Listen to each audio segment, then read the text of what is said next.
I'm going to say this with so much love. You need to stop telling yourself that home ownership in Canada is impossible. The reason you don't own a home is because you don't want to make the sacrifices.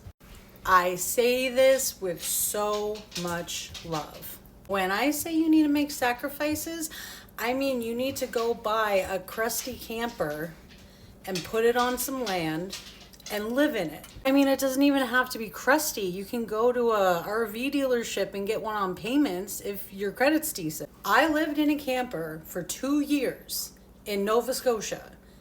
In the brutal cold winter, I lived in a camper. That allowed me to save monthly on what I would have paid on rent to put away and save. If you don't believe me, I'm going to show you the crusty camper that I lived in for 2 years. She's a 1994 crusty Sprinter. She's 30 years old. Not only that, the heater didn't work in it. I had to rely on 2 electric heaters, and having them both going at the same time would always trip the breaker. So it was basically one. Last winter, my water froze for 3 weeks. And then something happened with the electrical. I needed to get an electrician in there. My sewer pipe froze and busted. It was definitely a state of survival. But back to the sacrifice. I stuck it out. I roughed it out. And now I'm in my little house that I built cash money. No mortgage. I don't owe anyone anything. It's a tiny home, but it's enough for me and everything that I need. I mean, it is sad to say that if you want to own a home in Canada, you have to make such a sacrifice. But I'm telling you, buy a camper. Find somewhere that you can park it. I mean, you don't even need a well and septic. Just get someone to come pump you out every so often. You can haul your own water in. All you need is propane to keep her running.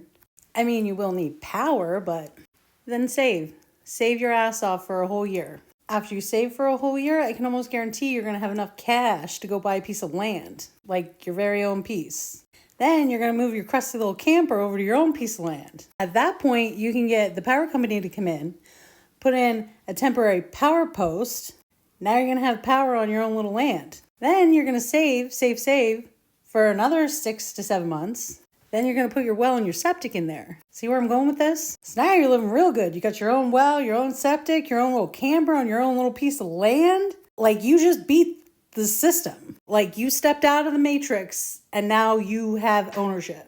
But you need to make the sacrifice because it's not the funnest living in a camper. I'm not going to lie. It's not the funnest. And I know you're going to be like, oh, but I have kids. Get them their own camper. Or get a big enough camper for all of you. Like, you can make them comfortable. And the goal is it's not long term. Like, you living in a camper is going to light a fire underneath of your ass to hustle your wiener off to get your house built. Trust me, I know. Anyway, after you're living real good with your well, your septic, your little camper on your own little piece of land, then you're going to keep saving. You're going to save. Once you have enough saved, then you're going to break ground. You're going to call up a little machine guy and be like, yo, can you come dig my hole for my foundation? Then you're going to put your foundation in there. Then after you get your foundation, you just need a couple grand for your building material to get her all framed out and airtight. And this whole time, you're going to be looking on Marketplace. You're going to be like, ooh, that's a real good deal on windows. Ooh, those doors, what a great price. I'm going to go get them. Like, you're going to be collecting all this stuff. Then you're going to get it all framed out, windows in, doors in. Get the tie part on the outside. She's airtight. Then you're going to let her set for about a year because you're going to need to save. And remember, you're not paying rent. You're living rent-free in this camper. So every single dime that you would have paid on rent, you're putting in your savings account and you're just sitting on it.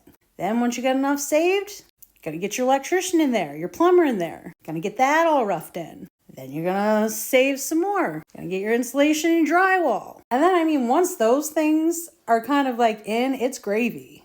You're like almost there. Then you're going to like save $600 for your paint. Then you're going to be looking on Marketplace for fixtures and faucets. Look for some sinks, some vanities. Like, you don't have to buy brand new stuff. These shelves right here, these are leaves out of a table.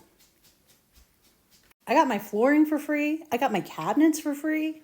Look for people who are doing renos and just want it out of there. Don't want to have to pay to dump it. Like, go get it and use it in your house. Anyway, this video might piss a few people off, but I'm just saying you can own a home in in Canada. It's a little rough going for a little bit, but if you want it, you'll get it. And I promise, I'm saying this with so much love. Okay, love you, bye.